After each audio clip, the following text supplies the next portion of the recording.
El libro de Urantia, documento 53. La rebelión de Lucifer. Lucifer era un brillante hijo Lanonandek primario de Nevadón. Había servido en muchos sistemas, había sido un consejero elevado de su grupo y se distinguía por su sabiduría, sagacidad y eficiencia. Lucero, o sea, Lucifer, era el número 37 de su orden, y cuando fue comisionado por los Melquisedec, se le distinguió como una de las 100 personalidades más hábiles y brillantes entre más de 700.000 de su tipo.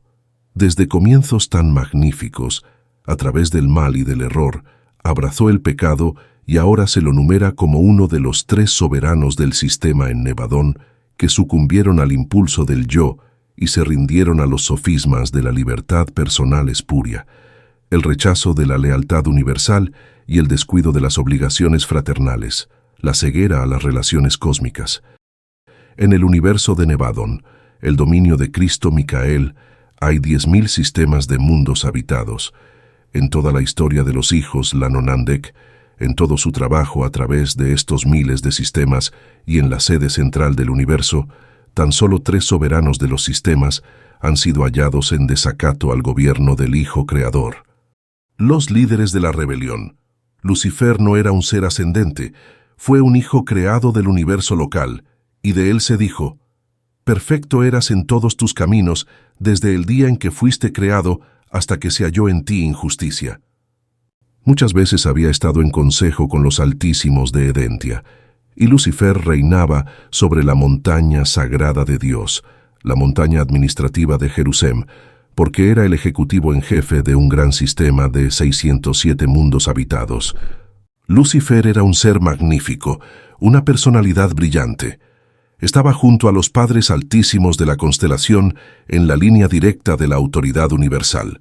A pesar de la transgresión de Lucifer antes del auto-otorgamiento de Micael en Urantia, las inteligencias subordinadas evitaron faltarle al respeto y desdeñarlo.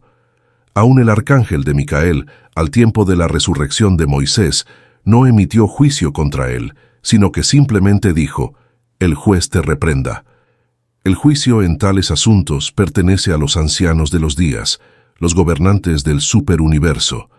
Lucifer es ahora el soberano caído y depuesto de Satania. La autocontemplación es sumamente desastrosa, aún para las personalidades excelsas del mundo celestial. De Lucifer se dijo: «Tu corazón se enalteció por tu hermosura, tu esplendor corrompió tu sabiduría». Vuestro antiguo profeta vio este triste estado cuando escribió: «¿Cómo caíste de los cielos, oh lucero, hijo de la mañana?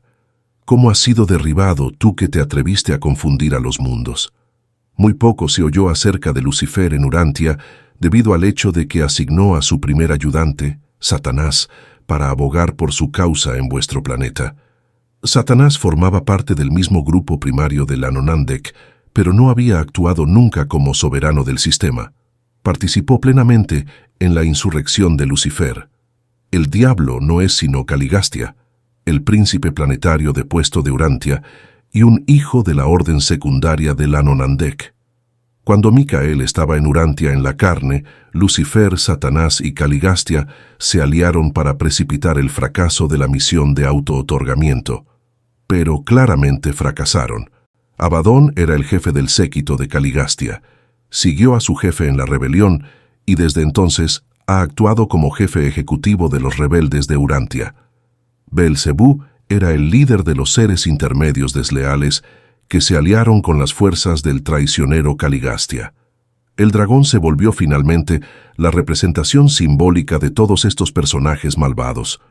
Cuando triunfó Micael, Gabriel bajó de Salvington y encadenó al dragón, todos los líderes rebeldes, por una edad.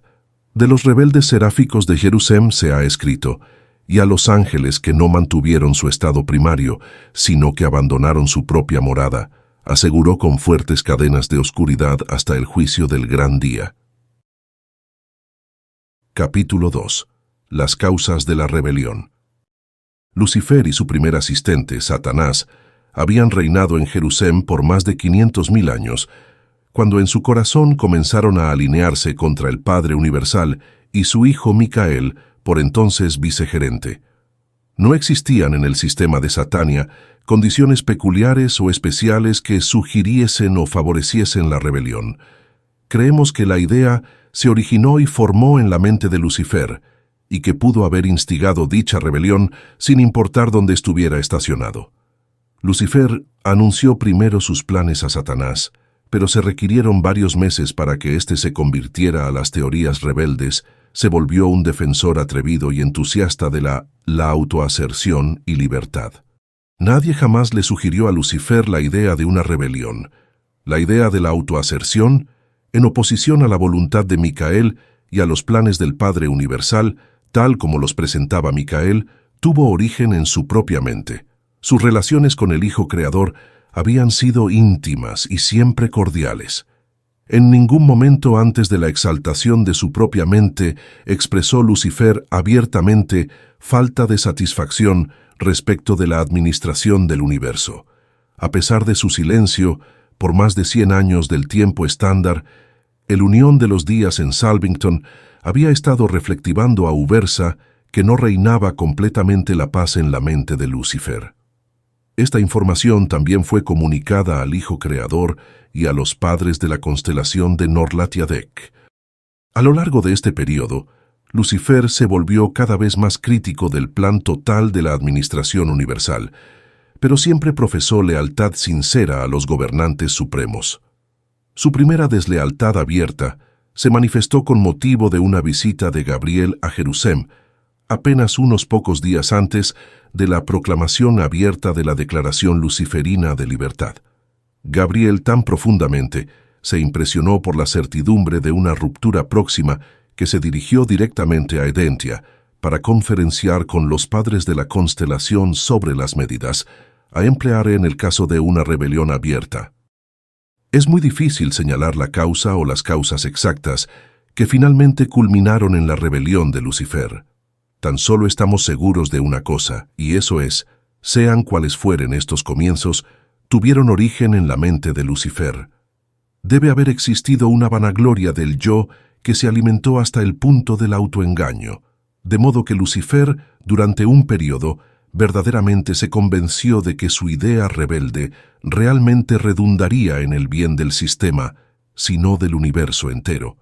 Para cuando sus planes ya le habían llevado al desencanto, sin duda estaba demasiado metido como para que su orgullo original y dañino le permitiese detenerse. En algún momento durante esta experiencia se volvió insincero, y el mal evolucionó en pecado deliberado y volitivo. El hecho de que así fue se comprueba por la conducta subsiguiente de este brillante ejecutivo. Durante mucho tiempo se le ofreció la oportunidad de arrepentirse, pero tan solo algunos de sus subordinados aceptaron la misericordia ofrecida. El fiel de los días de Edentia, por solicitud de los padres de la constelación, presentó personalmente el plan de Micael para la salvación de estos rebeldes flagrantes, pero la misericordia del Hijo Creador fue siempre rechazada y rechazada con desprecio y desdén cada vez mayores. Capítulo 3. El manifiesto de Lucifer. Cualesquiera hayan sido los orígenes primeros de la desazón en los corazones de Lucifer y Satanás, la explosión final tomó la forma de la Declaración Luciferina de Libertad. La causa de los rebeldes se expresó bajo 3 encabezamientos. 1. La realidad del Padre Universal. Lucifer alegaba que el Padre Universal en realidad no existía, que la gravedad física y la energía espacial eran inherentes al universo, y que el Padre era un mito inventado por los hijos paradisiacos con el objeto de retener el gobierno de los universos en el nombre del Padre. Negó que la personalidad fuera un don del Padre Universal.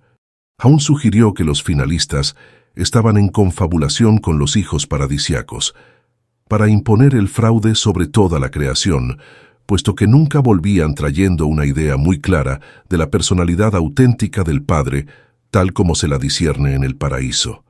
Confundió reverencia por ignorancia. La acusación era enorme, terrible y blasfema.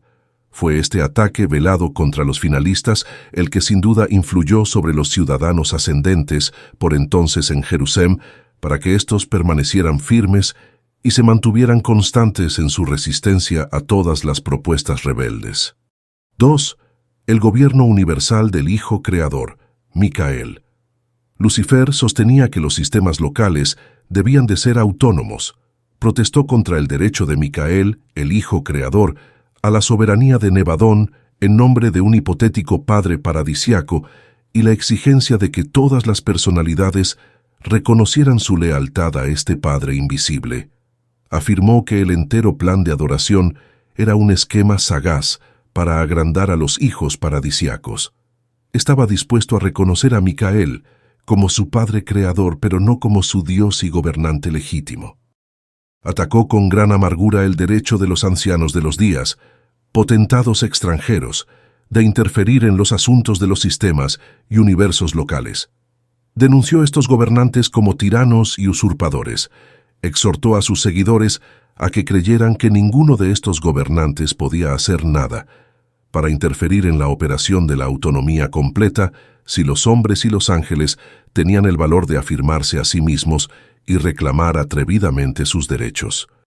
Sostenía que se podía impedir a los ejecutores de los ancianos de los días actuar en los sistemas locales si los seres nativos se atrevían a afirmar su propia independencia. Mantenía que la inmortalidad era inherente en las personalidades del sistema, que la resurrección era natural y automática, y que todos los seres vivirían eternamente salvo cuando se lo impidiesen acciones arbitrarias e injustas de los ejecutantes de los ancianos de los días. 3. El ataque contra el plan universal de capacitación de los mortales ascendentes. Lucifer sostenía que se gastaba demasiado tiempo y energía en el esquema de capacitar en forma tan completa a los mortales ascendentes sobre los principios de la administración del universo, principios que, según él, eran poco éticos pero irracionales. Protestó contra el programa que duraba una entera edad de preparación de los mortales del espacio para un destino desconocido y señaló la presencia del cuerpo de los finalistas en Jerusalén como prueba de que estos mortales habían pasado edades preparándose para un destino de pura ficción. Burlonamente, señaló que los finalistas habían encontrado un destino no más glorioso que el de volver a las humildes esferas similares a las de su propio origen. Sugirió que demasiada disciplina y capacitación prolongada les habían corrompido y que en realidad eran traidores de sus semejantes mortales, puesto que ahora cooperaban en un esquema de esclavización de la creación entera a las ficciones de un mítico destino eterno para los mortales ascendentes. Advocó que los ascendenteros debían disfrutar de la libertad de autodeterminación individual. Desafió y condenó el entero plan de ascensión mortal, tal como estaba patrocinado por los hijos de Dios paradisiacos y apoyado por el Espíritu Infinito. Y fue con una declaración de libertad de este tipo que Lucifer lanzó su orgía de oscuridad y muerte. Capítulo 4. El estallido de la rebelión. El manifiesto de Lucifer fue emitido en el cónclave anual de Satania, en el Mar de Cristal, en presencia de las huestes reunidas de Jerusalén, el último día del año, alrededor de 200.000 años atrás, tiempo de Urantia. Satanás proclamó que se podrían adorar las fuerzas universales, físicas, intelectuales y espirituales, pero que tan solo se podrá tener lealtad al gobernante presente y actual, Lucifer, el amigo de los hombres y de los ángeles y el Dios de la libertad. La autoaserción fue el grito de batalla de la rebelión de Lucifer. Uno de sus argumentos principales fue que, si el autogobierno era bueno y justo para los Melquisedec y otros grupos, debía de ser igualmente bueno para todas las órdenes de inteligencia. Fue atrevido y persistente en advocar la igualdad de la mente y la hermandad de la inteligencia. Afirmaba que todo gobierno debía limitarse a los planetas locales y a su confederación voluntaria en los sistemas locales. Rechazaba toda la demás supervisión. Prometió a los príncipes planetarios que gobernarían los mundos como ejecutivos supremos. Denunció la ubicación de las actividades legislativas en la sede central de la constelación y la conducta de los asuntos judiciales en la capital del universo. Sostenía que todas estas funciones de gobierno debían estar concentradas en las capitales de los sistemas y procedió a establecer su propia asamblea legislativa y organizó sus propios tribunales bajo la jurisdicción de Satanás. Y llamó a los príncipes de los mundos apóstatas para que hicieran lo mismo. Todo el gabinete administrativo de Lucifer le siguió, y todos prestaron juramento públicamente como funcionarios de la administración del nuevo jefe de mundos y sistemas liberados. Aunque han habido 2 rebeliones previas en Nevadón, estas acontecieron en constelaciones distantes. Lucifer sostenía que estas insurrecciones no habían triunfado porque la mayoría de las inteligencias fracasó en seguir a sus líderes. Opinaba que el gobierno pertenece a las mayorías, que la mente es infalible. La libertad que le brindaron los gobernantes universales aparentemente contribuyó a alimentar muchas de sus opiniones nefastas. Desafió a todos sus superiores. Sin embargo, no parecieron tomar nota de sus acciones. Se le permitió proseguir en su plan seductor sin obstáculos ni frenos. Todas las demoras misericordiosas de la justicia las señaló Lucifer como prueba de la incapacidad de los hijos paradisiacos para detener la rebelión. Él desafiaba abiertamente y en forma arrogante a Micael, a Emanuel, a los ancianos de los días, y luego señalaba el hecho de que no se había producido acción alguna, como prueba positiva de la impotencia de los gobiernos universales y superuniversales. Gabriel estaba presente personalmente a lo largo de todos estos procedimientos desleales y tan solo anunció que él, a su debido tiempo, hablaría por Micael, y que todos los seres tendrían libertad y no serían molestados en su elección, que el gobierno de los hijos, en nombre del Padre, tan solo deseaba lealtad y devoción voluntarias, sinceras y a prueba de sofismas. Se le permitió a Lucifer establecer completamente y organizar totalmente su gobierno rebelde, antes de que Gabriel hiciera esfuerzo alguno por disputar su derecho a la secesión ni por contrarrestar la propaganda rebelde. Pero los padres de la constelación inmediatamente confinaron la acción de estas personalidades desleales al sistema de Satania. Sin embargo, esta demora fue un período de gran prueba y con prueba para los seres leales de toda Satania. Durante varios años todo fue caótico y hubo gran confusión en los mundos de estancia. Capítulo 5. La naturaleza del conflicto. Cuando estalló la rebelión de Satania, Micael se aconsejó con su hermano paradisiaco, Emanuel. Después de esta conferencia pletórica, Micael anunció que seguiría la misma política que había caracterizado su trato en levantamientos similares en el pasado, o sea, una actitud de no interferencia. En el momento de esta rebelión y de las 2 que la precedieron, no existía una autoridad soberana absoluta y personal en el universo de Nevadón. Micael gobernaba por derecho divino, como vicegerente del Padre Universal, pero aún no por su propio derecho personal. No había completado su carrera de auto-otorgamiento, aún no se le había otorgado de todo el poder en el cielo y en la tierra. Desde el momento en que estalló la rebelión hasta el día de su coronación, como soberano gobernante de Nevadón, Micael no interfirió jamás con las fuerzas rebeldes de Lucifer. Se les permitió a éstas seguir un curso libre por casi 200.000 años del tiempo urantiano. Cristo Micael tiene ahora amplio poder y autoridad para tratar pronta y aun sumariamente tales estallidos de deslealtad, pero no creemos que esta autoridad soberana le conduzca a actuar en forma diferente si se produce otro levantamiento semejante. Puesto que Micael eligió mantenerse al margen de la actividad de guerra de la rebelión de Lucifer, Gabriel convocó su séquito personal en Edentia, y por consejo de los Altísimos, eligió asumir el mando de las huestes leales de Satania. Micael permaneció en Salvington, mientras que Gabriel prosiguió a Jerusalén, y estableciéndose en la esfera dedicada al Padre, el mismo Padre Universal cuya personalidad Lucifer y Satanás ponían en duda, en la presencia de las huestes reunidas de las personalidades leales, izó la bandera de Micael, el emblema material del gobierno trinitario de toda la creación, los 3 círculos concéntricos azules sobre un fondo blanco. El emblema de Lucifer era una bandera blanca con un círculo rojo, en el centro del cual aparecía un sólido círculo negro. Había guerra en los cielos. El comandante de Micael y sus ángeles lucharon contra el dragón, Lucifer, Satanás y los príncipes apóstatas, y el dragón y sus ángeles rebeldes lucharon, pero no prevalecieron. Esta guerra en los cielos no fue una batalla física tal como se la puede concebir en Urantia. En los primeros días de la lucha, Lucifer permaneció continuamente en el anfiteatro planetario. Gabriel condujo una exposición incesante de los sofismas rebeldes desde su sede central, situada en las cercanías.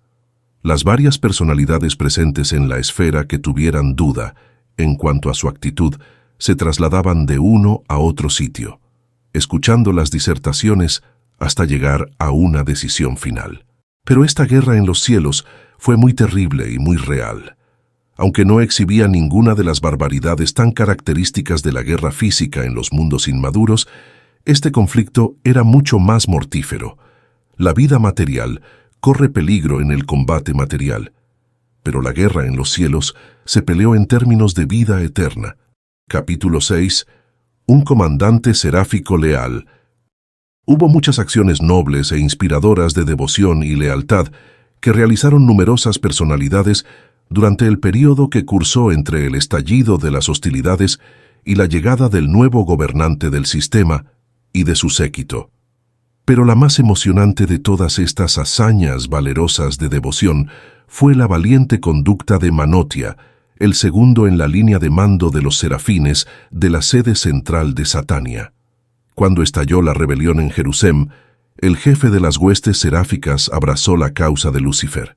Esto indudablemente explica por qué un número tan grande de la Cuarta Orden, los serafines administradores del sistema, se descarrió. El líder seráfico estaba espiritualmente cegado por la personalidad brillante de Lucifer. Sus maneras encantadoras fascinaban a las órdenes más bajas de seres celestiales. Simplemente no podían comprender que fuese posible que una personalidad tan deslumbrante errara. No hace mucho tiempo, al describir las experiencias asociadas con el comienzo de la rebelión de Lucifer, Manotia dijo: «Pero el momento más embriagante fue la emocionante aventura relacionada con la rebelión de Lucifer, cuando, en mi calidad de segundo comandante seráfico, me negué a participar en el proyecto de agravio a Micael, y los poderosos rebeldes intentaron destruirme por medio de las fuerzas de enlace que habían formado. Hubo un tremendo levantamiento en Jerusalén, pero ni uno de los serafines leales sufrió daño. Cuando se produjo la falta de mi superior inmediato, a mí me tocó asumir el mando de las huestes angélicas de Jerusalén como director titular de los confusos asuntos seráficos del sistema. Los Melquisedec me apoyaron moralmente. Una mayoría de los hijos materiales me asistió hábilmente. Un enorme grupo de mi propia orden me desertaron, pero los mortales ascendentes en Jerusalén me apoyaron magníficamente. Habiendo sido automáticamente despedidos de los circuitos de la constelación por la secesión de Lucifer, dependíamos de la lealtad de nuestro cuerpo de información que transmitía los llamados de ayuda a Edentia desde el sistema cercano de Rantulia. Y hallamos que el reino del orden, el intelecto de la lealtad y el espíritu de la verdad eran inherentemente triunfadores sobre la rebelión, la autoaserción y la así llamada libertad personal. Pudimos proseguir hasta la llegada del nuevo soberano del sistema, el valioso sucesor de Lucifer. Inmediatamente después de ello, fui asignado al cuerpo de los síndicos Melquisedec de Urantia, tomando jurisdicción sobre las órdenes seráficas leales en el mundo del traicionero Caligastia, que había proclamado que su esfera formaba parte del sistema de nuevo proyecto de mundos liberados y personalidades emancipadas propuesto en la infame Declaración de Libertad emitida por Lucifer en su llamado a las inteligencias amantes de la libertad, librepensadoras y visionarias, en los mundos mal gobernados y mal administrados de Satania. Este ángel aún sirve en Urantia, actuando como jefe asociado de los serafines.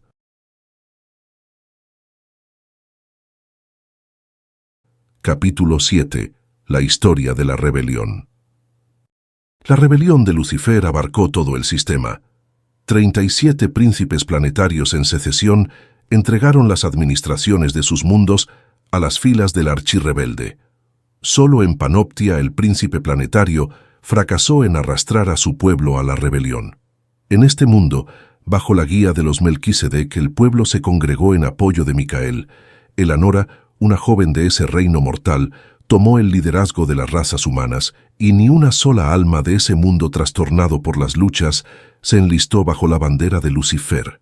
Y desde aquel entonces, estos leales panoptianos han servido en el séptimo mundo de transición de Jerusalén como cuidadores y constructores en la esfera del Padre y en sus 7 mundos de detención que la rodean.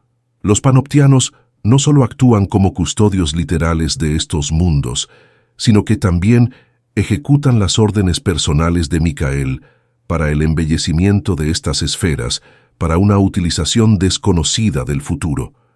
Hacen este trabajo mientras se detienen ahí, en el camino a Edentia.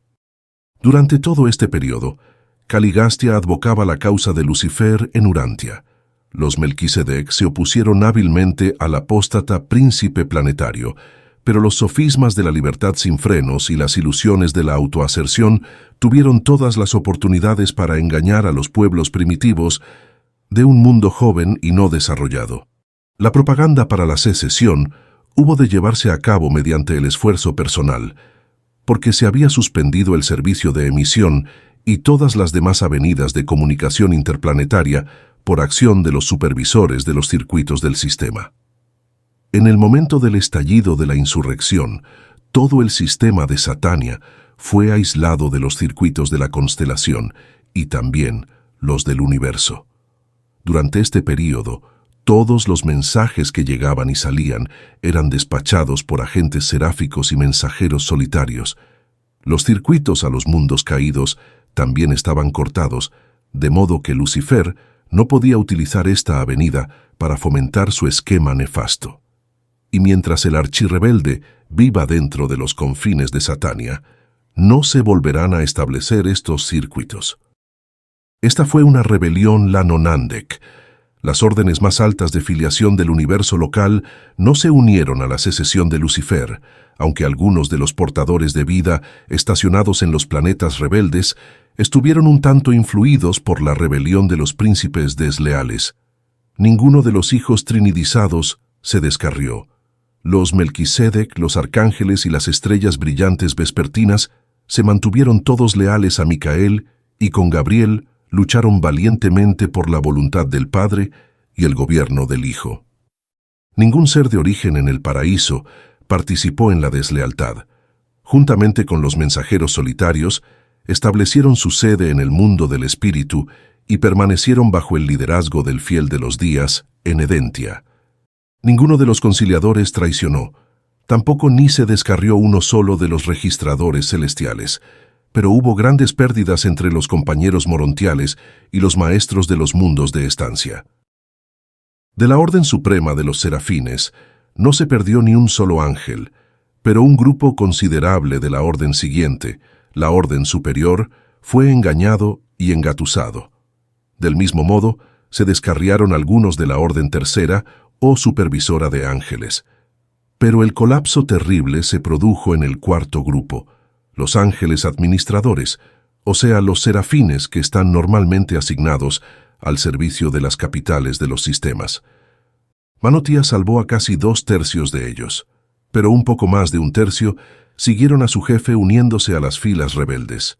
1/3 de todos los querubines de Jerusalén, vinculados a los ángeles administradores, se perdieron con sus serafines desleales. De los auxiliares angélicos planetarios, los asignados a los hijos materiales, aproximadamente 1/3 fueron engañados, y casi 10% de los ministros de transición fueron engatusados.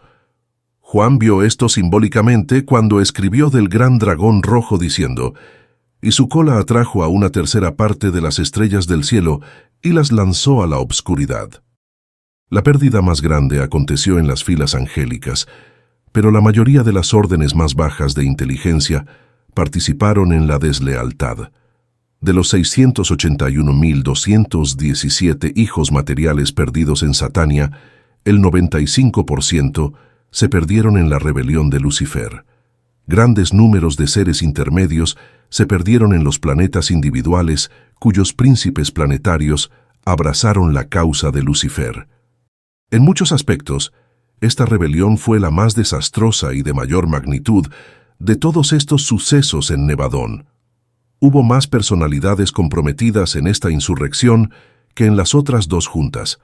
Es deshonor eterno para ellos que los emisarios de Lucifer y Satanás no exceptuaron las guarderías de capacitación de infantes en el planeta cultural finalista, sino que más bien intentaron corromper estas mentes en desarrollo misericordiosamente salvadas de los mundos evolucionarios.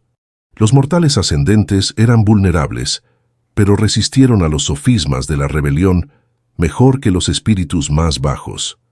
Aunque cayeron muchos en los mundos de estancia más bajos, aquellos que no habían logrado la fusión final con sus ajustadores, está registrado para gloria de la sabiduría del esquema de ascensión que ni uno solo de los integrantes de la ciudadanía ascendente de Satania, residentes en Jerusalén, participó en la rebelión de Lucifer.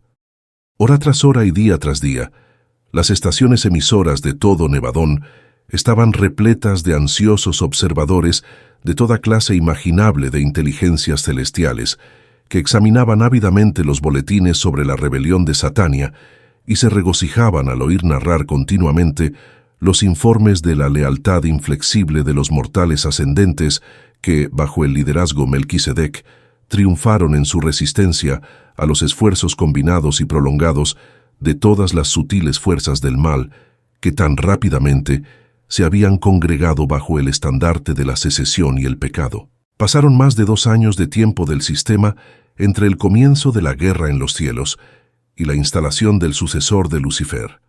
Pero finalmente llegó el nuevo soberano al mar de cristal con su séquito. Me encontraba entre las reservas movilizadas en Edentia por Gabriel, y recuerdo bien el primer mensaje de Lanaforge al padre de la constelación de Nor-Latiadec.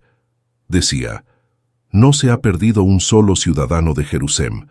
Todos los mortales ascendentes sobrevivieron la dura prueba y surgieron de la comprueba crucial triunfadores y victoriosos». Y este mensaje llegó a Salvington, Uversa y el Paraíso, transmitiendo la certidumbre de que la experiencia de sobrevivir en la ascensión mortal es la mayor protección contra la rebelión y la salvaguardia más segura contra el pecado. Este noble grupo de mortales fieles de Jerusalén sumaba 187.432.811. Con la llegada de Lanaforge, los archirrebeldes fueron derrocados y privados de todo poder gobernante, aunque se les permitió movilizarse libremente por Jerusalén, las esferas morontiales y aún los distintos mundos habitados. Ellos continuaron sus esfuerzos de decepción y seducción para confundir y descarriar las mentes de los hombres y de los ángeles, pero en cuanto a su tarea en el monte administrativo de Jerusalén, no se halló ya lugar para ellos. Aunque Lucifer fue privado de toda autoridad administrativa en Satania, no existía por aquel entonces ningún poder ni tribunal del universo local que pudiese detener o destruir a este maligno rebelde. En aquella época, Micael no era un gobernante soberano. Los ancianos de los días apoyaron a los padres de la constelación en la toma del gobierno del sistema, pero no han emitido jamás ninguna decisión subsiguiente en las muchas apelaciones, aún pendientes, respecto del estado presente y de la disposición futura de Lucifer, Satanás y sus asociados. Así pues, estos archirrebeldes pudieron deambular por todo el sistema en busca de la incursión ulterior de sus doctrinas de descontento y autoaserción. Pero en casi 200.000 años urantianos han sido incapaces de engañar a otro mundo. No se ha perdido ningún mundo de Satania desde la caída de los 37, ni siquiera aquellos mundos más jóvenes que fueron poblados después del día de la rebelión. Capítulo 8. El Hijo del Hombre en Urantia. Lucifer y Satanás deambularon libremente por el sistema de Satania hasta que se completó la misión de auto-otorgamiento de Micael en Urantia. Estuvieron juntos en vuestro mundo por última vez en el momento de su ataque combinado contra el Hijo del Hombre. Anteriormente, cuando los príncipes planetarios, los hijos de Dios, se congregaban periódicamente, Satanás también concurría, afirmando que representaba a todos los mundos aislados de los príncipes planetarios caídos. Pero, desde el autootorgamiento final de Micael no se le volvió a acordar dicha libertad en Jerusalén. Posteriormente a sus esfuerzos por corromper a Micael durante su autootorgamiento en la carne, toda compasión por Lucifer y Satanás ha perecido en todo Satania, o sea, fuera de los mundos aislados de pecado.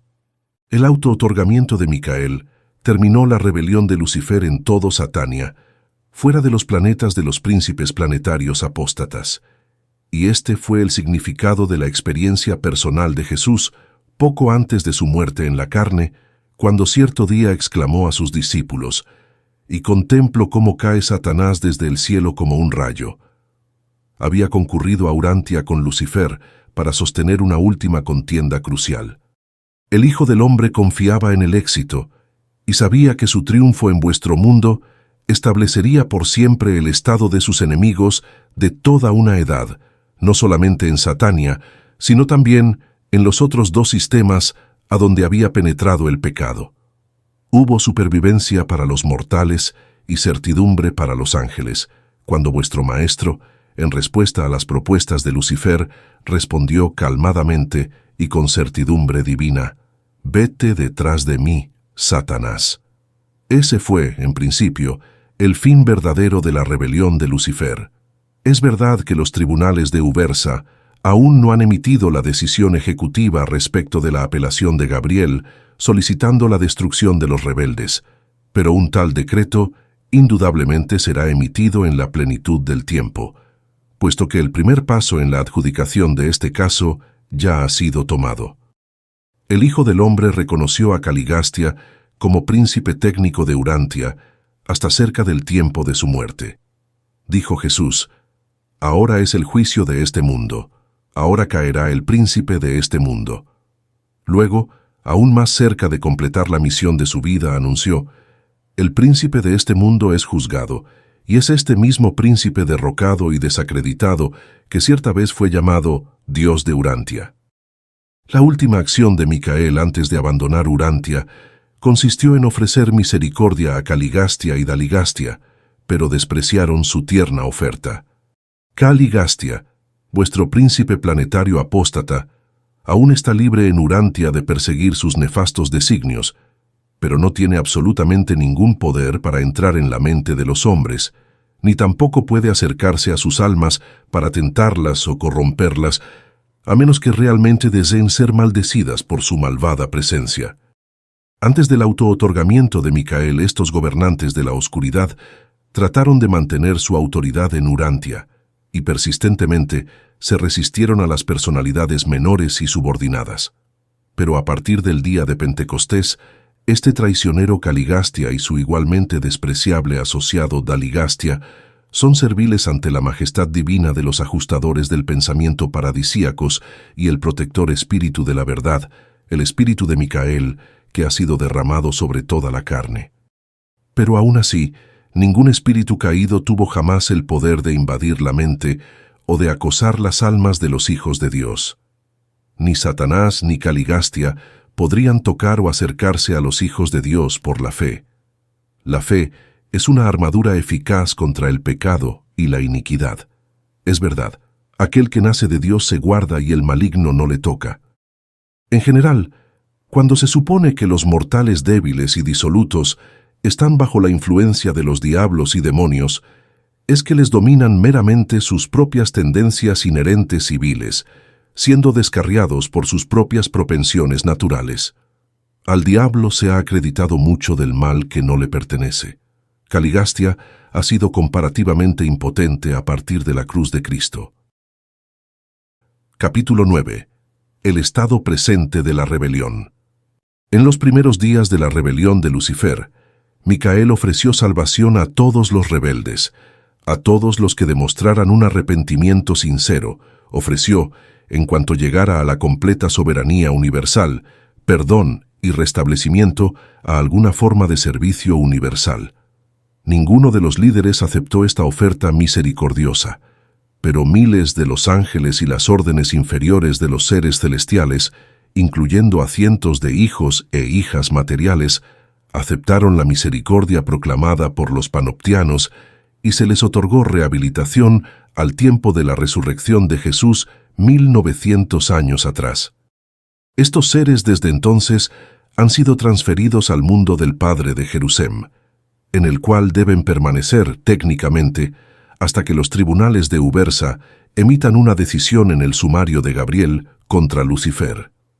Pero nadie duda de que, cuando se emita el veredicto de aniquilación, estas personalidades arrepentidas y salvadas serán eximidas del decreto de extinción.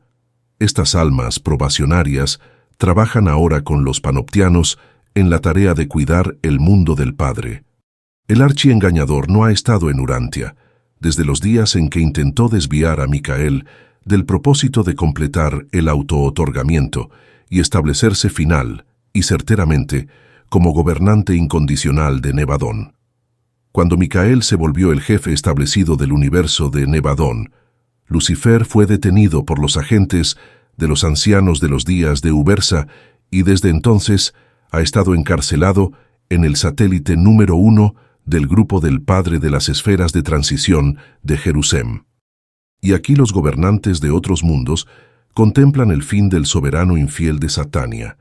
Pablo conocía el estado de estos líderes rebeldes después del autootorgamiento de Micael, pues escribió de los jefes de Caligastia, que eran huestes espirituales de maldad en las regiones celestiales.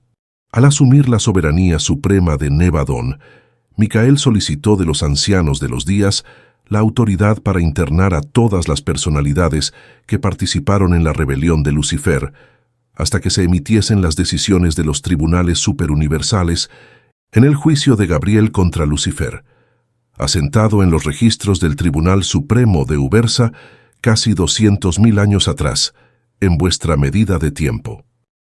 En cuanto al grupo de la capital del sistema, los ancianos de los días otorgaron la solicitud de Micael con solo una excepción.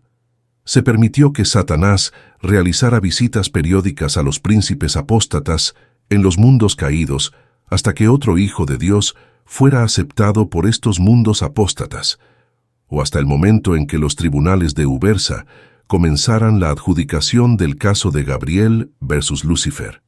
Satanás podía venir a Urantia porque no había un hijo de alta categoría en residencia, ni un príncipe planetario, ni un hijo material.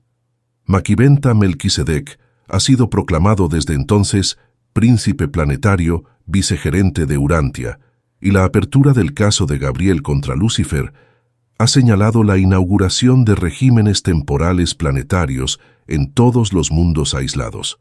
Es verdad que Satanás visitó periódicamente a Caligastia y a otros de los príncipes caídos hasta el momento de la presentación de estas revelaciones, momento en el cual ocurrió la primera audiencia de la solicitud presentada por Gabriel para la aniquilación de los archirrebeldes.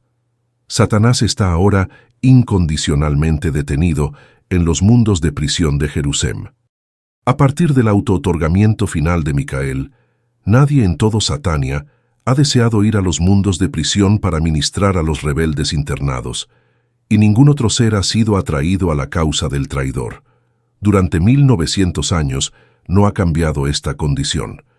No anticipamos la eliminación de las presentes restricciones de Satania hasta tanto los ancianos de los días no hagan su disposición final de los archirrebeldes. Los circuitos del sistema no serán restablecidos siempre y cuando viva Lucifer. Mientras tanto está totalmente inactivo. La rebelión ha terminado en Jerusalén. Termina en los mundos caídos en cuanto llegan los hijos divinos. Creemos que todos los rebeldes que en algún momento pudieran aceptar la misericordia ya lo han hecho. Aguardamos la emisión del informe de la decisión que privará a estos traidores de la existencia de la personalidad. Anticipamos que el veredicto de Ubersa será pronunciado mediante la transmisión ejecutiva que efectuará la aniquilación de estos rebeldes internados. Después de ello buscaréis sus lugares, pero no los hallaréis, y los que os conozcan entre los mundos se espantarán al veros, Habéis sido un terror, pero nunca jamás lo seréis nuevamente. Así pues, todos estos traidores especiales serán como si nunca hubiesen sido. Todos aguardan el decreto de Ubersa. Pero durante muchas edades, los 7 mundos de prisión de la oscuridad espiritual en Satania han constituido una advertencia solemne para todo Nevadón, que proclama elocuente y eficazmente la gran verdad de que el camino del transgresor es duro, que cada pecado encierra la semilla de su propia destrucción, que la paga del pecado es muerte. Presentado por Manovandet Melquisedec, anteriormente vinculado a los síndicos de Urantia.